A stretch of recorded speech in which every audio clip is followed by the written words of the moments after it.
So it's not like a game. You have to take your finger out, put it back on.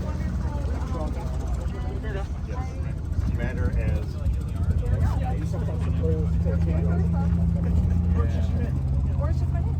That's the other one.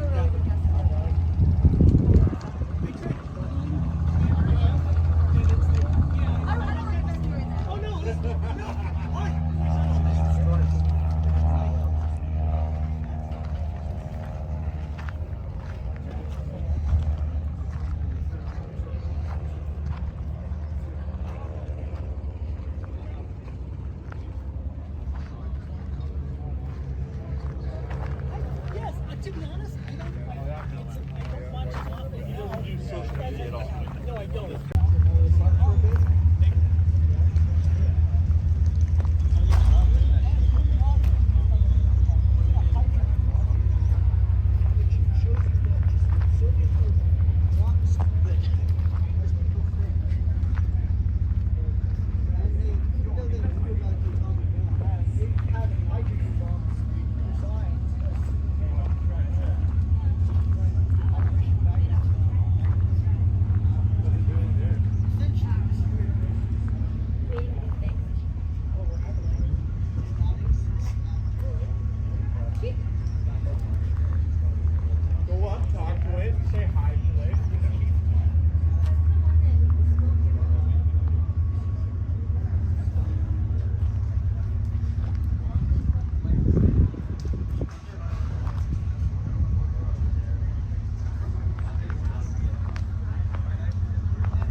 Oh, no worries. no, you don't wait.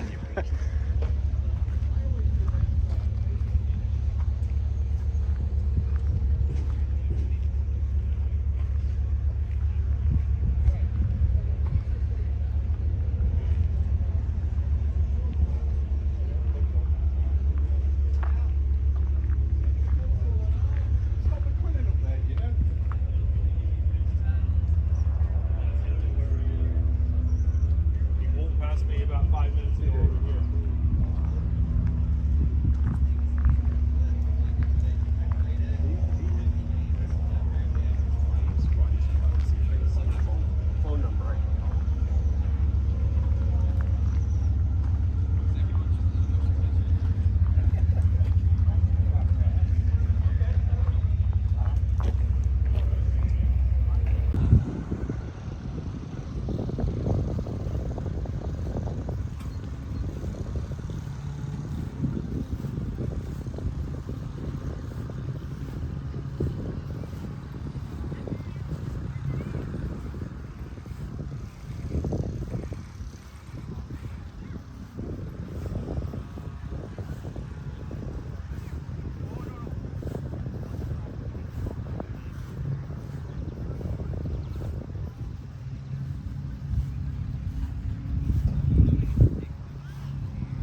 Yes, you were telling me this is a reproduction, we may say.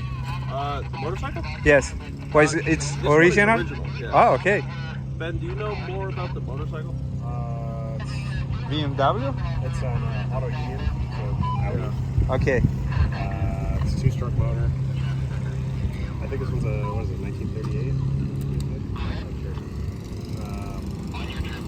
It's more of like a smaller dispatch rider bike as opposed to the bigger BMW bikes you see with the sidecar.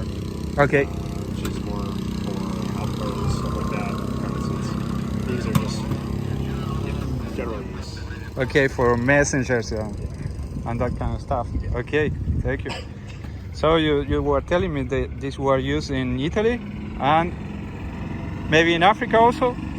Yep. Yeah, they had plenty Okay. of motorcycles in Africa. You can see lots of footage of German troops in North Africa just moving en masse with vehicles. This was part of one of the tactics that Rommel came up with to kind of generate as much dust as possible and make the enemy think that there was a much larger force coming. Ah, towards yes, them. I Yeah. heard that. So you can see footage of just all sorts of different vehicles of all types just rolling together across like a desert. Just, Like- just like for the cavalry. purposes of dust, yeah. Yeah. Okay, well, yes. They say that they didn't have enough fuel to do maneuver, but Right. they show that as a show of force also. Yeah. Us. North Africa was always kind of tipping back and forth because of the supply situation, especially for the Germans. The more they advanced, the longer their supply lines got. And then they started dealing with those shortages and it would end up contributing to them retreating. And then their supply lines are short again, so now they've become more effectual in combat. And then they're able to push the British again, who themselves now have longer supply lines. And this is kind of why the front line kind of kept going back and forth, almost like a pendulum. Throughout the war, Germany, really after 1941, just did not have enough fuel to go around either. So that was a kind of constant problem that was eating away at them as well. Okay, okay. And you are a reenactor. Yes. Yes. Since when you are a reenactor? I started reenacting in 2018, and then I joined the museum as a volunteer, so I helped maintain our vehicles. I did that in 2019. Oh, okay. I've been doing that since. Ah, nice, nice. By the way, I don't know, but you play any game or war games or World of Tanks or? I used to play World of Tanks a lot. I still do every now and then. Ah, okay. I also play War Thunder and some other stuff like that when I have free time. Yeah. Nice, nice, excellent. And these are MGs 42, I think. So yes, so these two are MG42s, and then the one on the right is an MG34. Okay. Could we say that the MG42 was the design that influenced very other Allied design later on after the war? Later on, definitely. I know there were some later U.S. machine guns that did kind of adopt some elements of the MG42, although I cannot remember them off the top of my head. It could be the M60, Yes. but don't quote me on that. They definitely had a profound impact, if not directly on designs, then definitely in tactics. The use of a general purpose machine gun. These kind of differed from the American idea though, because so the Germans would come up with a general purpose machine gun. It's like just a kind of squad serving weapon that is kind of somewhere in the middle ground in terms of its weight class, whereas the Americans, they either had light machine guns, think the BAR, or even the Browning 30 cal, although that's kind of getting into heavy. The Tommy, but Yeah. not so used at the time. Yeah, but the way their doctrine worked is they kind of made more use of light machine guns and heavy machine guns, and they didn't really go as hard in the field of general purpose machine guns as the Germans did, whereas with the Germans, it's basically all they made. Okay. Yeah. And the barrel, the design of this, the barrel is when it's hot, when it's not usable, they change it. Yes, so I don't know if it's working on this one, but you pull this tab out and the barrel shifts to the side, and then you can grab it with an asbestos pad like you see on those pouches over there Okay. to protect your hands from the hot metal. You'd be able to pull it out, and then spare barrels could be found in here. You just slide a new one in, and then you're good to keep firing. That's really smart. Yep. The MG34 has a similar system, although the way it works here is there's a button you press in here, and when that's done, the barrel rotates down and out of the way, so then you can grab the barrel and slide it out of the barrel sleeve as well, and then slide it in the new one. Nice. So same effect, but different ways of getting there. Excellent. Very nice. Very nice to meet you. Thank you for your history. Absolutely. Lesson. Thank you very much. See you.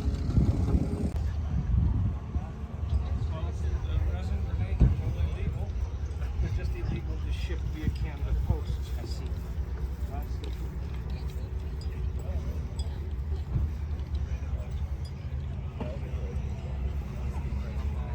I cannot explain.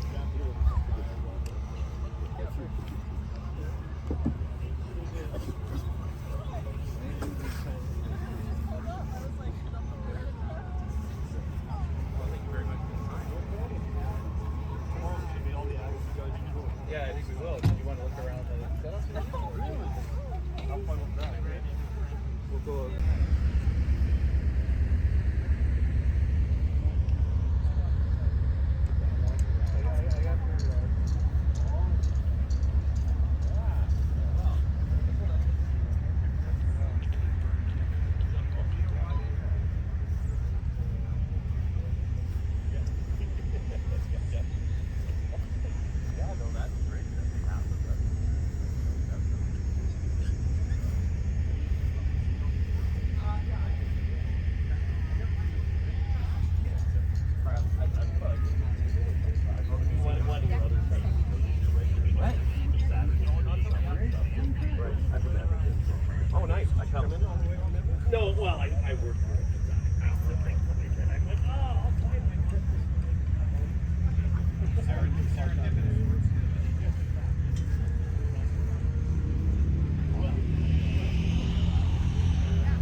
that better?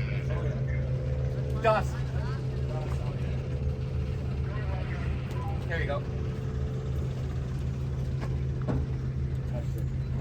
Now you can see it? But it's recessed in the hull. That's actually acrylic site, if you notice. It's Soviet era.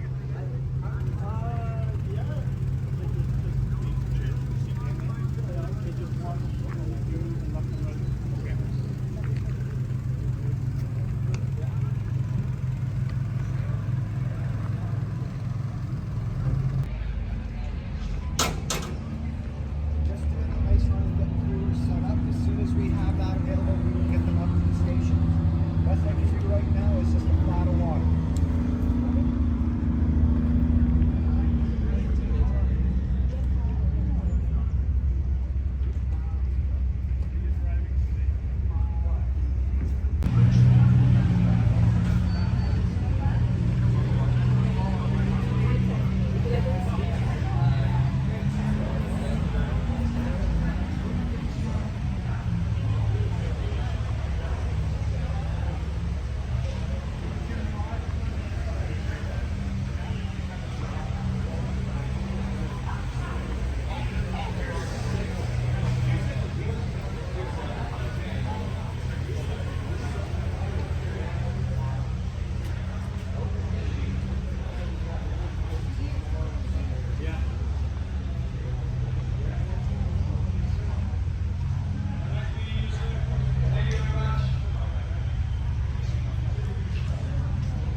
Thank you very much.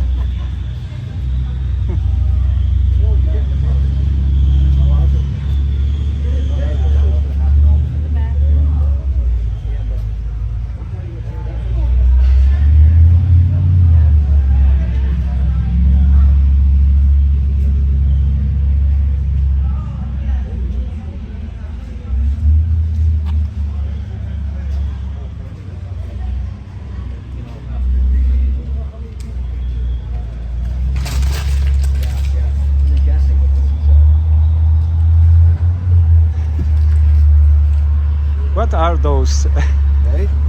What are those wooden? Those would have been Mock-up. practice rifles. Training. For training. Yeah. Okay. At the start of the war, when they were short of equipment, they would Okay. have used that for the basics, and they would have only used the real rifles for actual firing on the range and stuff. Yeah. Oh. Because they were recruiting thousands of soldiers, and it took time to get the equipment to Oh, really curious. Yeah. Well, I'm a small content creator from South America. Oh yes. So I make content for World of Tanks. Oh, I like history also. Yeah. So Yeah. I'm here to Your English is very good. Oh, thank you. Thank you. I live in Quebec actually. Okay. If you speak French with me, it would be flowing. I see. But my English is not so good. Je parle français mal. Ah, ok. Je parle français un peu. C'est des gens communs. Excellent, excellent. We're actually the museum for the Hastings and Prince Edward Regiment, which is an infantry regiment. Ah, okay. But we get invited to this event to participate. So Nice, yeah. nice. Veteran Yeah. though. Ah, okay. From which campaign? Which war? Italy starting with in the Second World War. Okay. And we were in the 1st Brigade. So Okay. the 1st Brigade would be our Royal Canadian Regiment, 48th Highlanders, and the Hastings and Prince Edward Regiment. So our activities began in landing in Sicily in 1943 and carried on through the Italian campaign. Then we moved up to Northwest Europe and finished the war in Holland. After Oh, the war, okay. yeah, that was our... The Imperial Regiment, the tank regiment here, Was in Italy. they were in Italy along. Ah, yeah. Yes. Though, for that is Aquino. Aquino was a battle over there. Yes. Yeah. Okay. Because I'm from Brazil, Yep. and Brazil sent soldiers also to the Second World War to Okay. Italy Okay. specifically, and they fought there. It was Attached- their affair. Which corps were you attached to? I don't know, but it was on the British East- or Americans or French? maybe? Americans. Okay, They were American uniforms of that. If you see Italy, left Americans, right was the Canadian and the British. And others, yeah. They were on the left. They fought in Monte Cassino. Okay. Monte Cassino, no. Gothic Line, Hitler Line, Oh. Leary Valley, the door to the Po Valley. the Po Valley. Yeah, Okay, right. It was not Monte Cassino. It was Monte Castello. Okay. Yeah, they fought with the 10 Mountain Division. Okay. So they got first to the top, the Brazilian. Was it a battalion or a brigade size? It was 15,000 people, So you'd be almost like a regiment, like Oh, a division. brigade. Yeah, Oh, okay. division. Yeah, I think a division Well, or, that's about very the or a interesting. brigade. Yeah, Yeah. they were like 15,000. Yeah. Okay, so they were part of whatever corps the 10th Mountain was in, the Brazilians were in. Yeah, Ah, yeah. okay. They had also a squadron of P-47. Okay. Yeah, for support. That's not a bad contribution for Brazil, is it? Yeah, Very good. it was quite a contribution. Yes. All right, thank you very much for the Not chat. at all. Yeah, you bet. Thank you for Thank you. stopping by. Enjoy the show. Thank you.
I got the 12-inch metals here, which is great.